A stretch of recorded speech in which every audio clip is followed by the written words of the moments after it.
I'm Dr. Harish Yalamanchili, and I'm a vein specialist at the Foothill Surgical Associates and Varicose Vein Care, along with Coastal Vein Care Clinics. We do have multiple locations around California to help serve you. A little about myself, I am a general surgeon, and I focus my practice on venous disease and venous care. And we provide for you the latest and most effective treatments in getting rid of your venous disease. What are varicose veins? And then following that, I'll also explain symptoms, the causes of varicose veins and venous disease, along with what you can do in your lifestyle and in your daily activities to help improve them or minimize the risk of getting them. So varicose veins are basically large blood vessels that bulge out and are visible. And some people think that venous disease is either varicose veins or spider veins, but it really is a combination of both. The most common areas for spider veins or varicose veins really are the ankles and the sides of the lower leg. There also can be other ones that form on the thigh, basically anywhere there could be higher venous pressure. Even though initially these may be a cosmetic concern, they can progress to more serious issues such as clots in the superficial veins or inflammation or ulceration or swelling. So let's get back to the question, what causes varicose veins? So venous disease really is the crux of why varicose veins form. So overall, the reason they happen is due to increased venous pressure in the superficial venous system. In healthy superficial veins, there are one-way valves that are basically directing the blood flow from your feet back up to your heart. So these act as one-way doors that make sure that when the gravity is pulling the blood down, they stop that.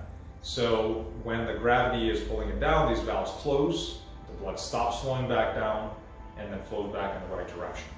So what happens with venous disease is that these valves stop working properly, and therefore leading to hardening of the superficial venous system. So following are the most common potential cause of varicose veins. Why does that happen is the most important question. Genetics really is the biggest underlying reason. There are various genetic factors that are responsible for some individuals to have primary valvular failure. Some people might have inborn weakness of vein walls, and therefore they're more susceptible to increased venous pressure.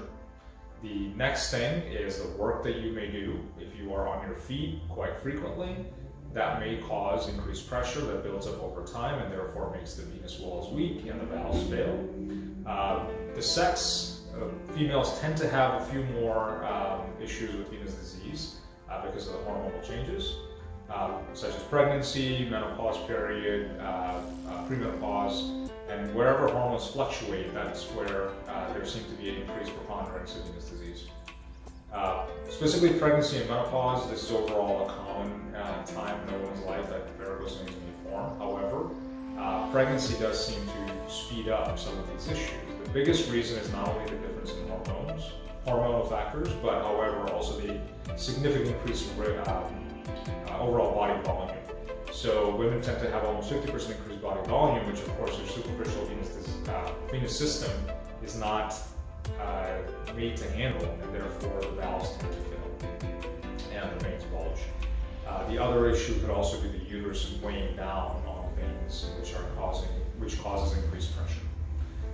The next factor is age. With increased age, the elasticity of the vein is increased, and therefore the function of the vein as well as the venous valves decreases, and so therefore you tend to get more venous disease as you age. Obesity acts similar to pregnancy in the way that it increases the pressure on the venous system because you are going to be carrying more fluid, and also there's more upper body pressure pushing down on the veins and the lower body, which therefore increases the pressure of them, make the vein valves fail, and then increases the chances of the veins bulging out. So now, what are the most common symptoms of vein disease? Majority of the people, when they first see or notice their vein disease, it's usually spider veins or some dark spots on their legs and so on. However, this can progress, and it can progress to other symptoms such as swelling, burning, cramping, heaviness, restless legs, discoloration, ulceration, burning pain, itching, and several other symptoms. So all of these are related to the increased venous pressure in those superficial veins. So there's obviously a spectrum of these symptoms. The most common being the cramping and the heaviness, and the least common, however, the most serious are things like bleeding and ulceration. If you want to find out more, I welcome to our clinics in Pomona, Rancho Cucamonga, Garden Grove, and Newport Beach. And I would love to meet you, help you understand a bit more about what we've spoken about, as well as have you meet our team and find out if you have Venous disease or what we can do to help the progression of Venous disease if you already have it. Again, I'm Dr. Harish Yalamanchili, and I look forward to meeting you very soon.